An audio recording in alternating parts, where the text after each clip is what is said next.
Yeah, being a social entrepreneur kasi ito yung negosyo na panglipunan na kung saan hindi lamang pang-advokasya yung ginagawa namin, like yung ginagawa namin sa kumpanya ko, sa Bambuhay is nagbibigay kami ng employment, ng green employment para sa ating mga kababayang katutubo, na kung saan ito sila yung hindi nabigyan ng oportunidad na makapag-aral.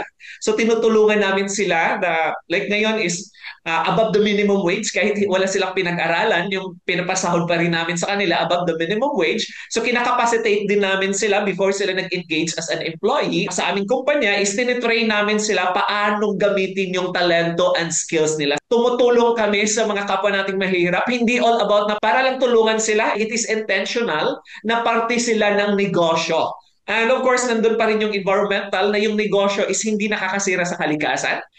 The products na ino-offer namin are all eco-friendly. So yun yung pagkakaiba kasi most of the entrepreneur ay yung goal lang talaga nila is magkaroon ng profit.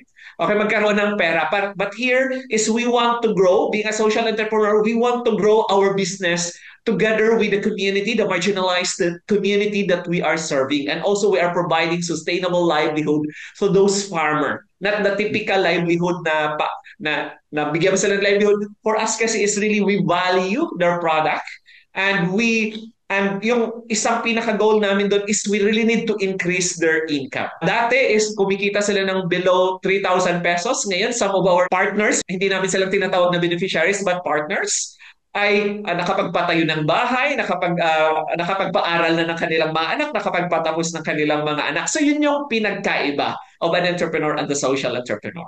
Okay, Mark, just to clarify, no, being a social entrepreneur doesn't mean that you are not also turning profits. Yes, we are turning profit also. It's balance. Okay, balancing the profitability, the equitability of the people, and of course, the welfare of our natural resources or our environment. Okay? Kumikita siya sa tamang paraan. Okay? Na wala tayong ina-exploit na tao, na tama yung pasahod, or at saka nakakabuti siya sa ating planet.